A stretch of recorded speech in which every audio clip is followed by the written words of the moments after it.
80% of results come from 20% of your actions. Hey everyone, and welcome to the I Got This podcast with LEX and MGP. My name is Lex, and I've been a personal trainer over the last 5 years. Martha started her fitness journey with me 3 years ago, and over that time, she's lost over 60 pounds and changed her entire perspective on life. Join us each and every week as we talk about our journey together, healthy lifestyle habits, and of course, the I Got This mentality. Hey everybody, and welcome back to the I Got This podcast with Lex and MGP. Today we are talking about the 80-20 rule and all the different facets, but most importantly, of course, fitness.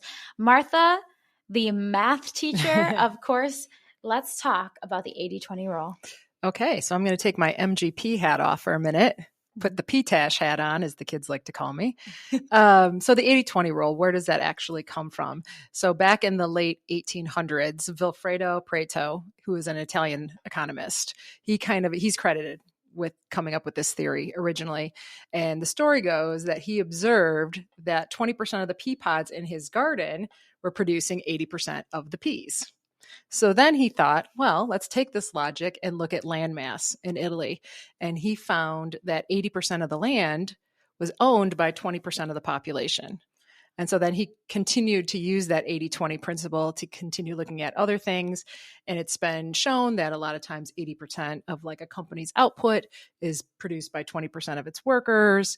Or even if you want to go something now, 80% of social media shares are 20% of the posts that are out there. So it continues to grow. And it's not always a pure 80-20, but that tends to be the proportions that we see. How interesting. And then you were talking about business as a buyer. Mm-hmm. How did that apply in terms of business? Well, 80% of sales might come from 20% of your promotions or your, products. Or even if you think about clients, 80% of your sales might come from 20% of your clients. 80% of a budget overrun is usually because of 20% of the expenses. So a lot of that applies through. If you think about even just your own personal self, 80% of your knowledge is used 20% of the time. 80% of your sleep quality occurs 20% of your actual sleep, the quality of your sleep. Your REM sleep. Yeah, it truly only it's happens. 80% of that quality is really only 20% of the night while you're if sleeping. 8 hours, you're only 2 hours are you truly in REM. Yep. 80% of even just think of like family problems or social problems are caused by 20% of the people in the family. Oh, that's funny. That's really funny. Kind of true. If you stop and think and you're like, I hope I'm not one of the 20. I like this one. 80% of agriculture is caused by or created by 20% of our farmers. Yep. So, 80% of a company's absenteeism is caused by 20% of its workers.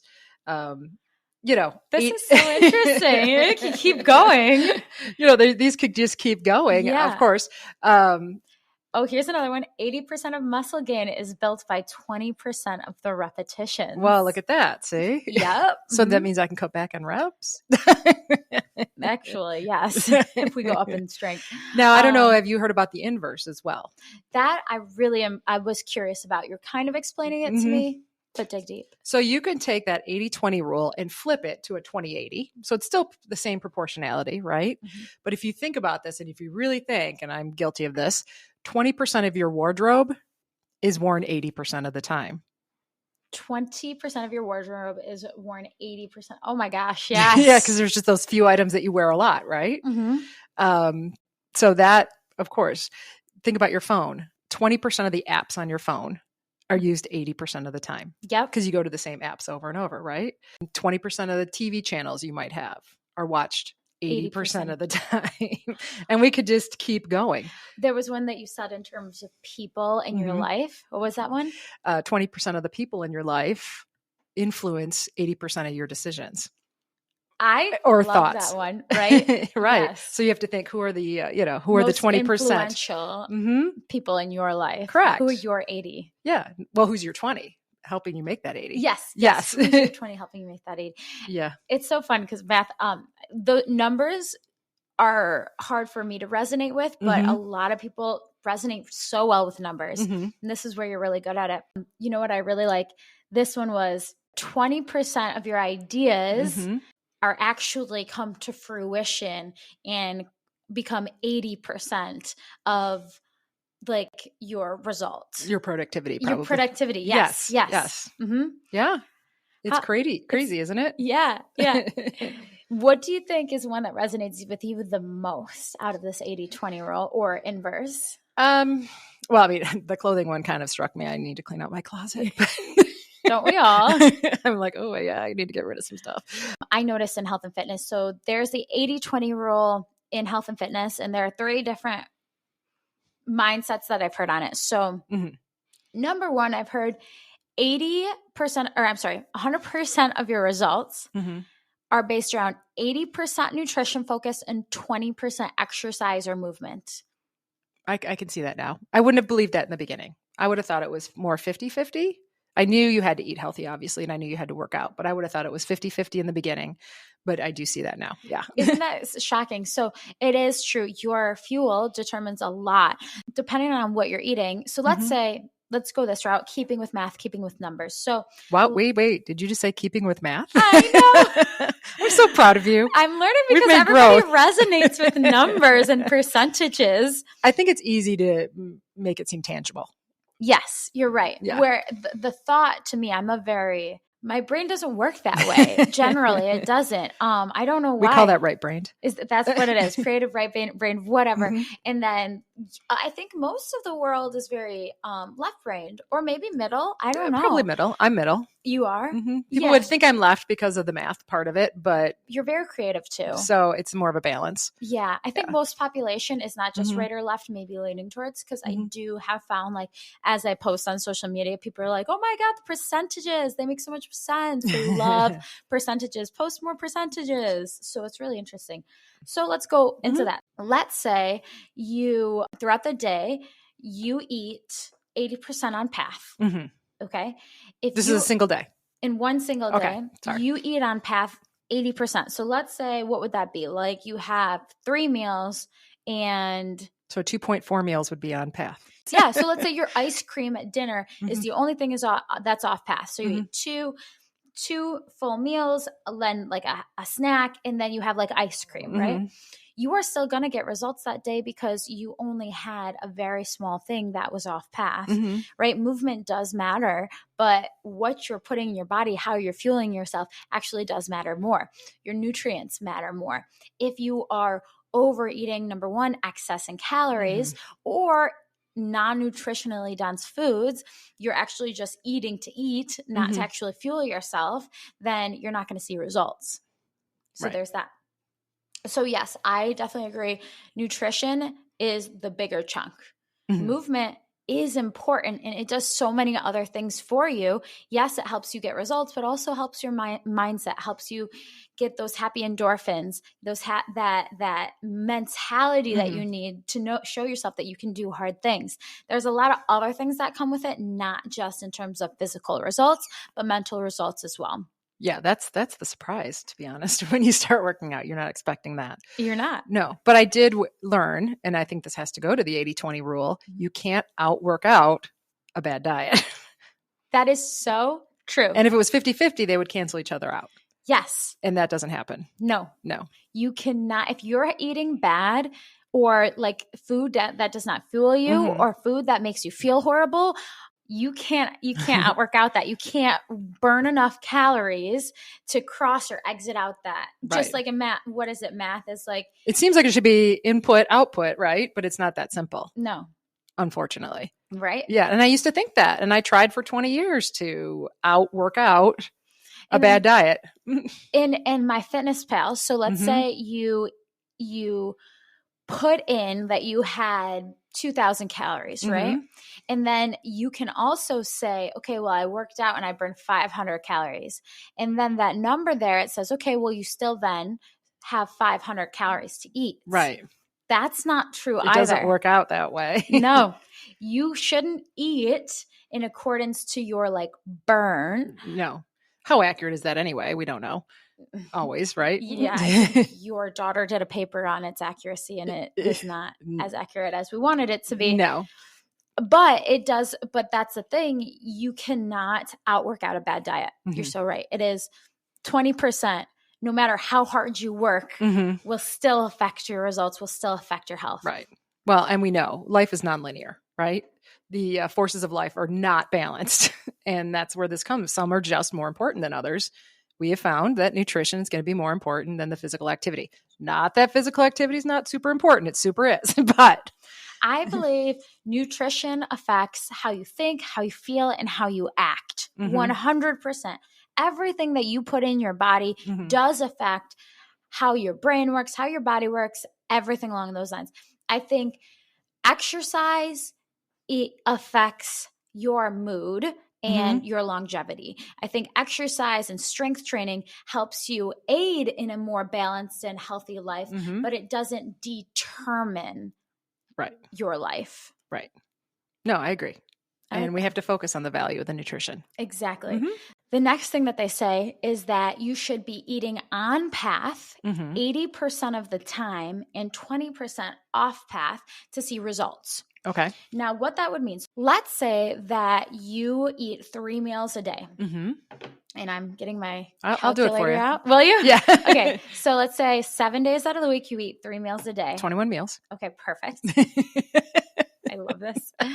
Okay. I feel like she's going to quiz me next. What is 20% of 21 meals? 4.2.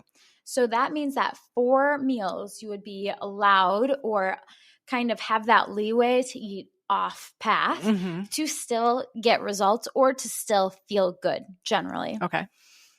Do you agree with that?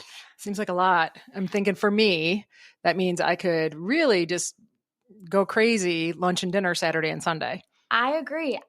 Seems like a lot. It seems like a lot, personally.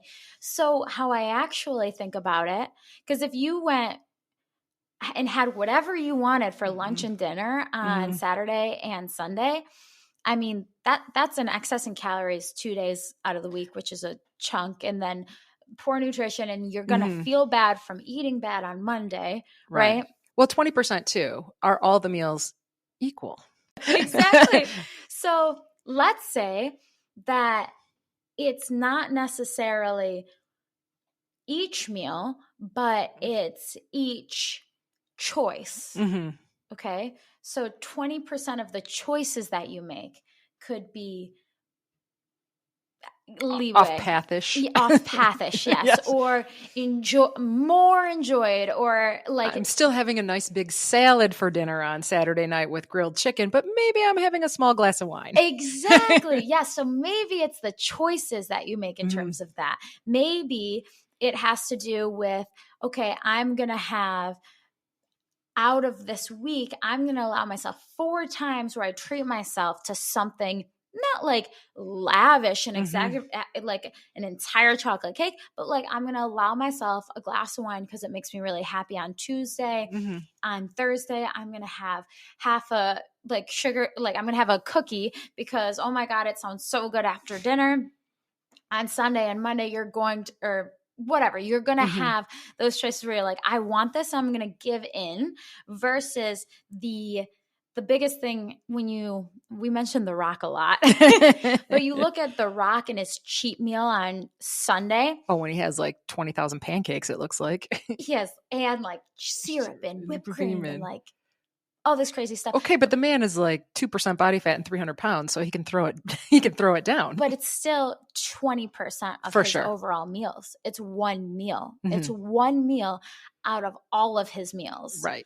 So it actually still does work. That's one decision in which he can be kind of gluttonous, whereas most of the time he is so strict. Right.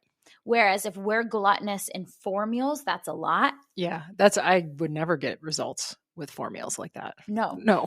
But you allow yourself, if you're like, there was candy at work. I had like 2 pieces of candy because the kid brought it in for me and I wanted it. Yeah. Or I try to pre-plan too, if I know I'm doing something social. So if I know I'm going out for, not a meal that would commonly happen or something like that, some sort of social event, then I might try to be, and I hate to use the word good, but really watch what I'm doing the days leading up to that.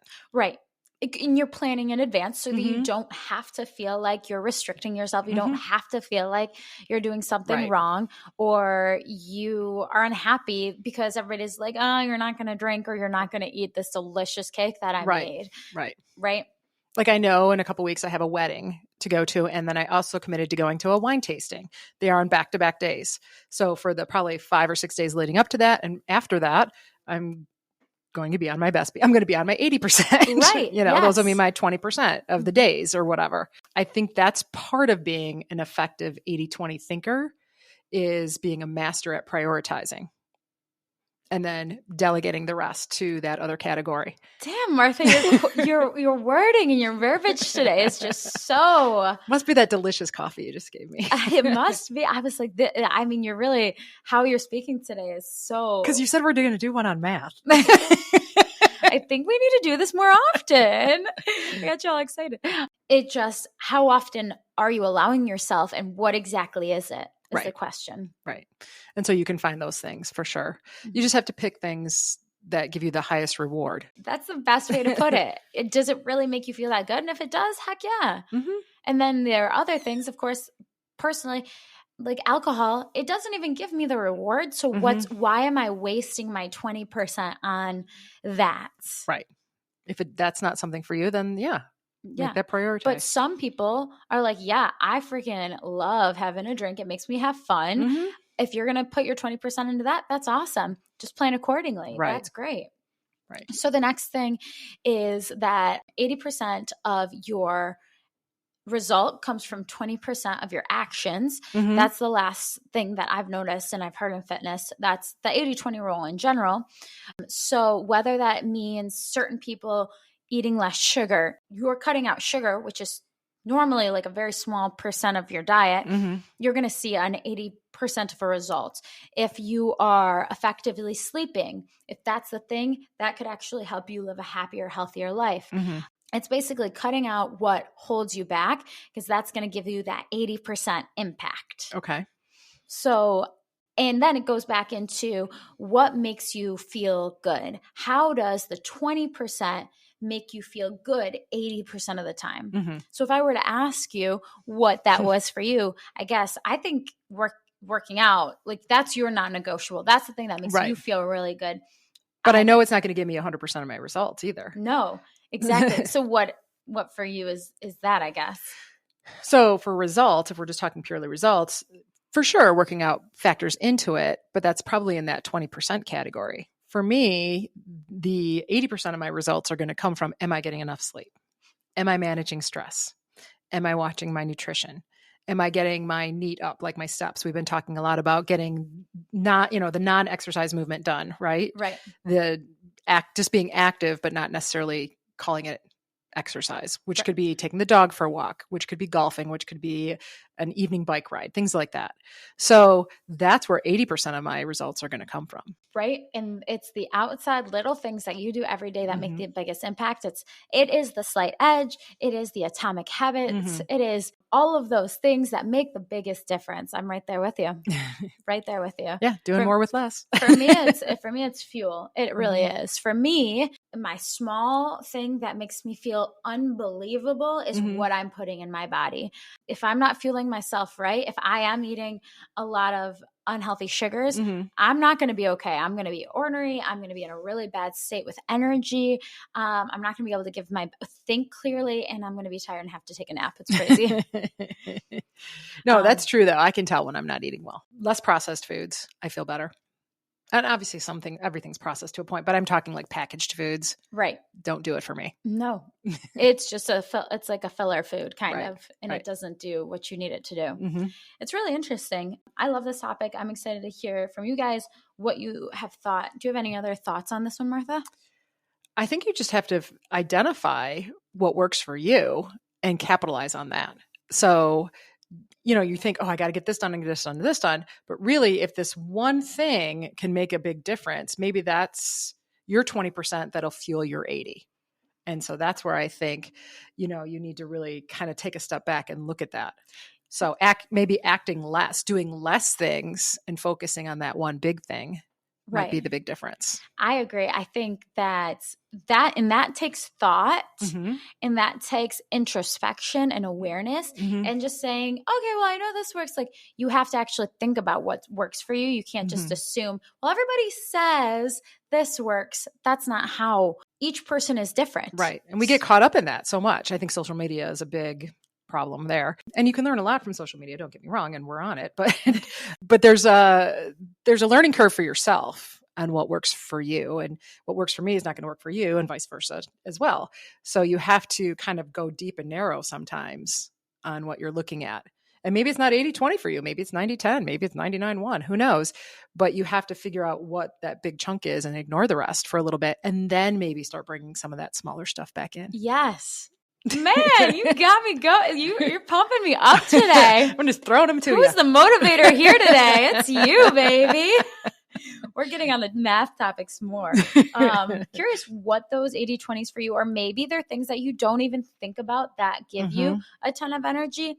You're right. I think Instagram and TikTok and Reels and this and that say, well, you have to so every single morning you need to wake up and open the blinds and get outside and go for a walk. And then you need to journal. And then you need to make a big like breakfast. And then you need to drink water. And it's like, okay, I don't have time for all of those things. You're stressing me out. Yes. So what is that one thing that you can capitalize on that does make you feel good? What is that one thing that puts you in a good headspace? What is that one thing that really does allow you to get results and make you feel like you're being productive and give you purpose for that day? So for me, I have to do what I kind of call like a selective action. So I decide early in my day what I need to do that day, what I want to do that day. And there's a difference between need to do and want to do, or have to do and want to do. But that gives me peace if I know what my day looks like ahead of time. Some people like to just wing their day. I'm not a wing it girl. No, I think a lot of people, even it's okay to like flow. It's okay to enjoy life, and it's okay to have like, okay, well, this is where the day is taking me. I think that's a beautiful thing. And I can be flexible. I mean, things happen, obviously. I don't always get through there. Beautiful. But, yes. But if you're not setting actions that you want to achieve, how are you going to get where you want to go? I have to have a plan for the day. Yeah. Plan doesn't mean set in stone always. Things happen, of course, whether they're emergencies or just opportunities occur during the day. I mean, it could be a fun opportunity and be like, oh, that laundry can wait till tomorrow. I like to have kind of a plan for the day. So that gives me peace because it gives me kind of control of my time. And it always seems like everyone's like, I just don't have time. I just don't have time. I just don't have time. We have a lot of time. It's time management that becomes the problem for me sometimes. And so time use. So I'm trying not to waste time. Now, some people might think wasting time is sitting and watching a movie at night. Well, that might not be a time waste. I might want to do that, and that's fine because I've gotten my other things done, and I'm going to spend that time with my husband or my daughter, and we're going to watch a movie and whatever. That's fine. But that's kind of where I like to plan my day. So I feel like I can do some of those other things too. So the have to get dones, obviously, if you have a work deadline or something, you have to do it.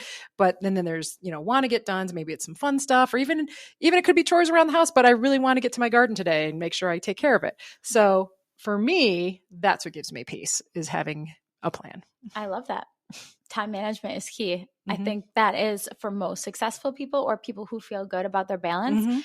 There is that, okay, what's my plan for the day? Not disregarding flow state, not disregarding joy and things that bring you joy, not disregarding like invitations of friends or phone calls, that type of thing, but having an outline of a plan. If you don't get to it, you get to it tomorrow. But you don't have to be rigid in that plan. And I don't want it to sound like that at all, because obviously if an opportunity presents itself and it fits in my day and it sounds like it's a great opportunity, whether it's something fun or whatever it is, I'm going to take it as long as, if I can make it work and it doesn't conflict with something I absolutely have to do. So I don't want you to think that I'm being rigid, but I just like to have kind of a basic outline. And that small thing makes a big difference in your day. It does. And your life and your mentality. Yeah. Well, guys, thanks for listening to this pod. I loved this topic. Martha got all philosophical, Philosophical. Yeah. Martha really brought out her true words of wisdom today. Everything you said, I was like over here in my head, like, yes, let's go. That's what I'm talking about. You're my motivator. So guys, let us know what you think. And I got this. Hey guys, thanks for listening this week. Please leave us a 5-star review wherever you listen to podcasts. For more I Got This content, please make sure to follow, like, and share on Instagram, TikTok, Facebook, or you can always go to our website, igotThisPod.com for more info. As always, thanks for listening. See you next Monday.